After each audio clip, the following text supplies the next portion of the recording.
Right now, 6 people are still unaccounted for in Baltimore as rescue crews search the water following this morning's massive bridge collapse. A huge container ship lost power and struck the Francis Scott Key Bridge, causing it to come down. Now it's raising a lot of questions for our own port and waterways.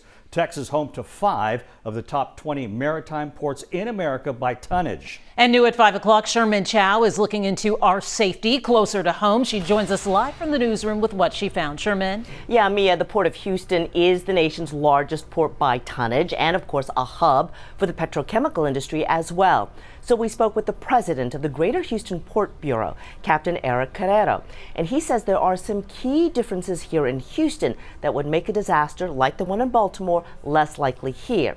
Now take the Dolly, which struck that Baltimore bridge. It is 900 feet in length and was a heavily loaded container ship. The Houston Ship Channel can take even larger vessels of up to 1,100 feet, but the bridge in Baltimore, which is about 1.5 miles long, has support pillars which rest on unprotected pilings in 20 to 30 feet of water. That means that a deep draft vessel, one of these large vessels which need, say, 20 feet of water to sail in, can run directly into a support pillar. Carrero says that's not true for us.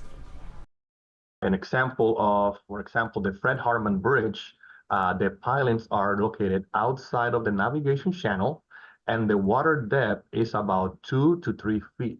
So a vessel that size is going to run aground way before hitting those columns. So it's not going to be able to hit. The same applies for our Beltway 8, the Sam Houston Tollway Bridge.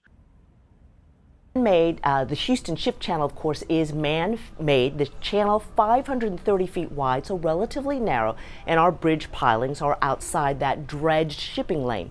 Carrero, who was also with the Coast Guard for 26 years, did inspections of foreign-flagged vessels like the Dolly. He says most foreign ships are really in very good shape. They also have backup generators for things like steering in case of power issues.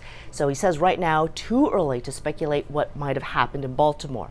We have also now learned that the 6 missing men from today's disaster are immigrants from Mexico and Central America. They were repairing potholes on that bridge.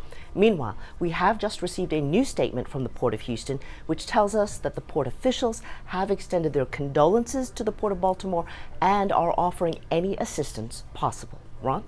What a horrible tragedy, and they will need some assistance. Thank you so much, Sherman.